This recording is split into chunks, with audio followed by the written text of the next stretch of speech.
उससे भी आपको रूबरू करवा देते हैं। आपको बताएं कि पानीपत से बड़ी जानकारी, गन्ने के खेतों में भीषण आग लगी है। करीब 15 एकड़ गन्ने की फसल जलकर राख हो गई है।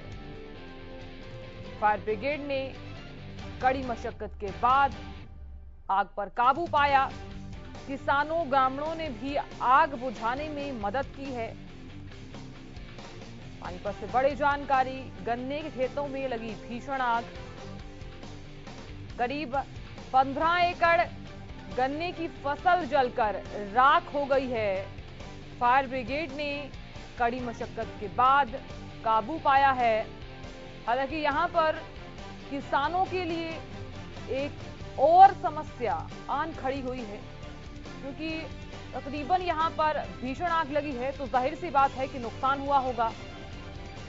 तो एक समस्या किसानों के लिए आन खड़ी है। ये तस्वीरें देख लीजिए आप, पानीपत की एक्सक्लूसिव तस्वीरें हम आप तक पहुंचा रहे हैं। एक के बाद एक जो हादसे हैं वो सामने आ रहे हैं। गन्ने के खेतों में भीषण आग लगी है।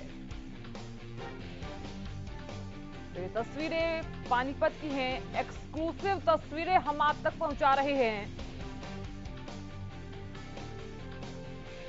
हालांकि तकरीबन करीब 15 एकड़ गन्ने की फसल जलकर राख हो गई है। फायर ब्रिगेड ने कड़ी मशक्कत के बाद आग पर काबू पाने की पूरी कोशिश की है।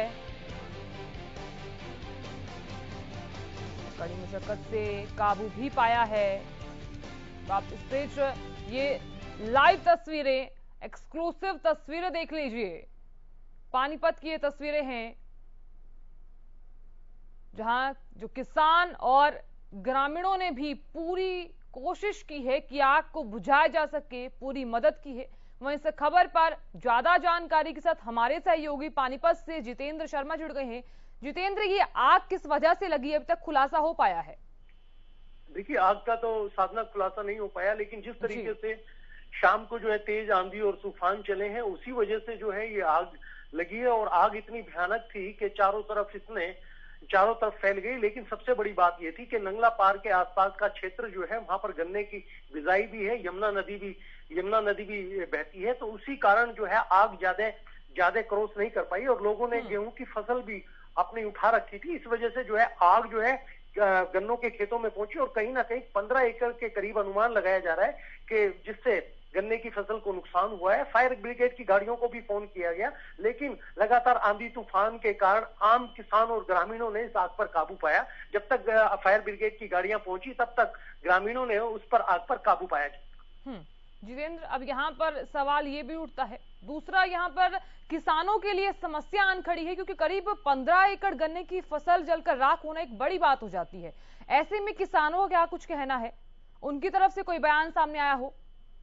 देखिए, सबसे बड़ी बात यह है कि पहली तारीख को जो है मुख्यमंत्री, हरियाणा के मुख्यमंत्री जो है मनोहर लाल खट्टर यहाँ पर आ रहे हैं और डार शुगर मिल का जो शुगर मिल शुरू हो चुकी है उसका उद्घाटन करेंगे। तो और किसानों के लिए ही जो है वो शुगर मिल लगाया था। और जिस तरीके से 15 एकड़ की फसल जो है गन्ने की जली है, उसको लेकर किसानों में कहीं ना कहीं रोष है। वो आज भी जिला उपायुक्त को ज्ञापन भी दे सकते हैं, सीएम से भी पहली तारीख को मिलने का भी कार्यक्रम हो सकता है। तो कहीं ना कहीं अपने आप में बहुत बड़ी बात है कि जिस तरीके से गन्ने की खड़ी हुई फसल में आग लगी है, तो कहीं ना कहीं इसको लेकर किसानों के अंदर रोष है। लेकिन अभी तक जो है उनकी तरफ से कोई बयान जारी नहीं हुआ। वहीं दूसरी तरफ जो छोटे छोटे किसान हैं, क्योंकि हल्के में मैं कहूंगा नंगला पार के आसपास के किसान जो हैं, 4 एकड़ 3 एकड़ 5 एकड़ इस तरीके के उनकी जमीन थी जिसके अंदर वो ईख लगा हुआ था जिसमें आग लगी। अब देखना यह है कि इसको लेकर किसान क्या कुछ कहते हैं। जी ठीक है जितेंद्र, बहुत शुक्रिया तमाम जानकारी देने के लिए।